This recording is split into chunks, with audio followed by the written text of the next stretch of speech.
없이 차 안으로 들어가 좌석에 앉습니다.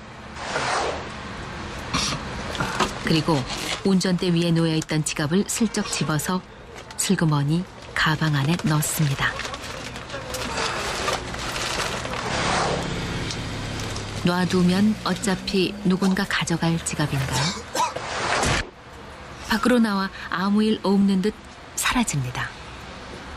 평상시라면 창문이나 문이 닫혀있는 차량이라면 전혀 관심도 갖지 않고 그 안에 들어갈 엄두도 내지 않는 일반 사람들이 깨어지고 열려진 차 안에 있는 지갑에는 손을 뻗게 되는 그런 현상이 발생하는 거죠. 이것이 바로 깨진 창문 이론입니다. 1982년 심리학자 조지 켈링이 만든 것으로 사소한 빈틈 하나가 함부로 해도 된다는 신호로 작동해 점점 더 큰 범죄로 전염된다는 이론입니다.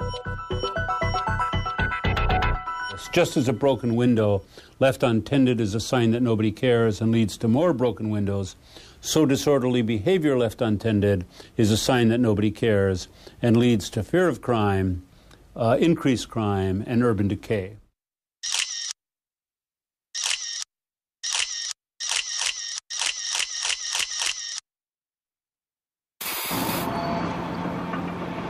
일본 도쿄 외곽의 아다치구.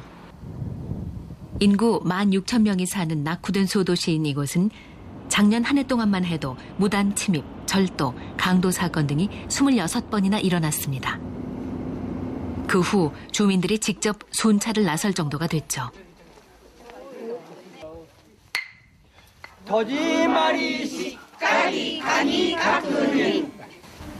그런데 최근 이 지역의 범죄율이 급격히 하락하면서 언론의 주목을 받고 있습니다.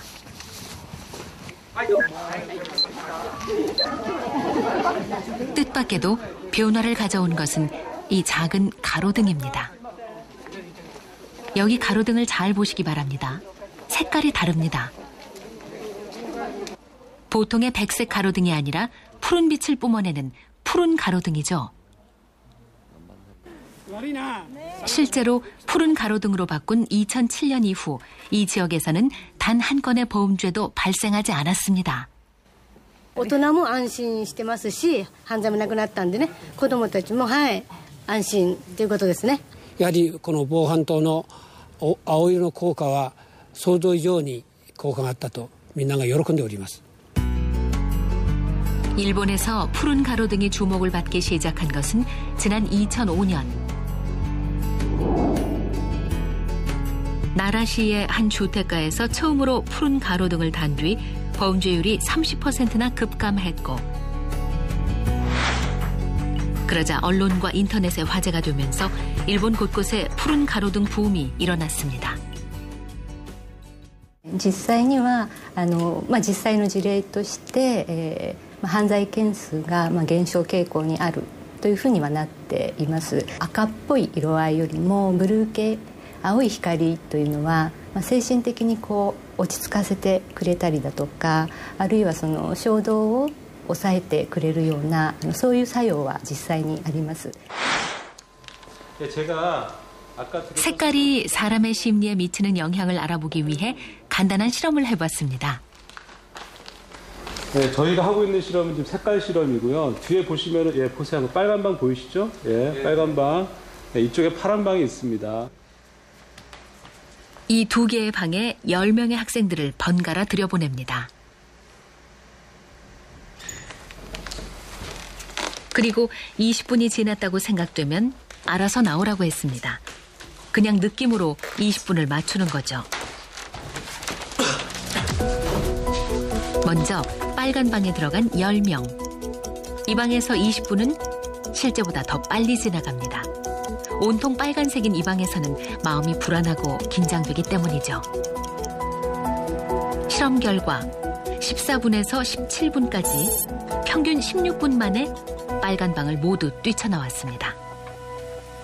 정신없어요. 어지러워요. 답답해요. 저 눈 아파요. 나오고 싶어요.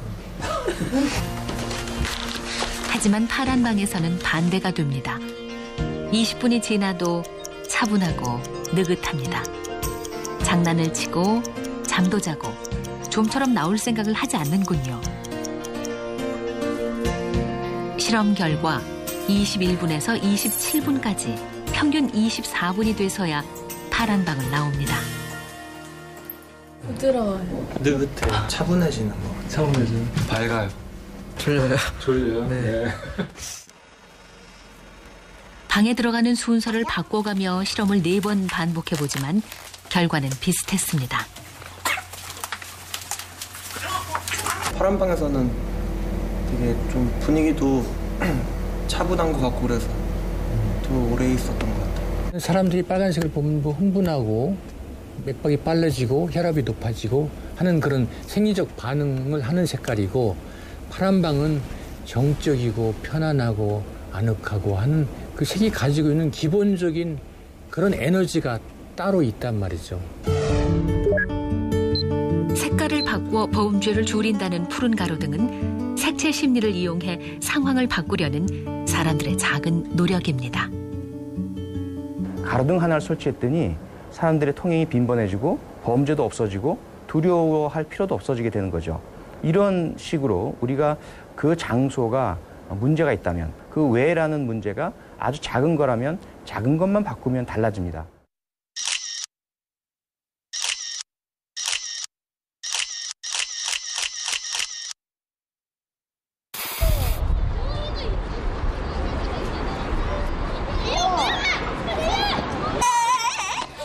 그럼 이제 마음을 움직이는 즐거운 실험을 하나 해볼까요?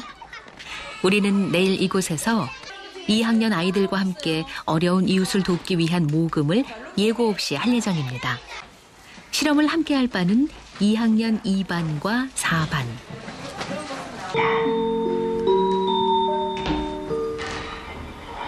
그런데 하루 전날인 오늘 2반에서는 평소와는 다른 수업을 합니다. 88에 다시 아이가 되어 밥 한 숟가락 제대로 떠먹지 못하니 어려운 이웃의 모습을 담은 5분짜리 짧은 비디오 한 편을 보여주는 거죠.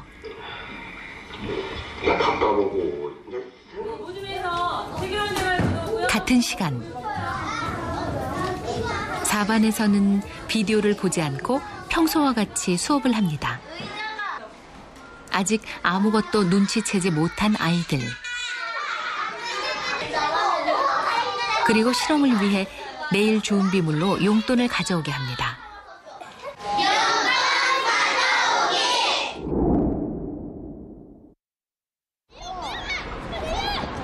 다음 날 점심시간. 드디어 모금이 시작됩니다. 어제 비디오를 본 2반과 보지 않은 4반에 모금함을 전달합니다.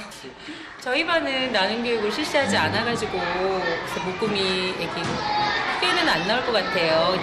좀 걱정이 되는데요. 아마 교육적인 효과로 충분히 모금이 되지 않을까 기대하고 있어요. 네. 선생님들이 2반과 4반 교실에 똑같이 모금함을 들고 나타납니다. 영문을 모르는 아이들은 갑작스런 모금함에 호기심을 보입니다.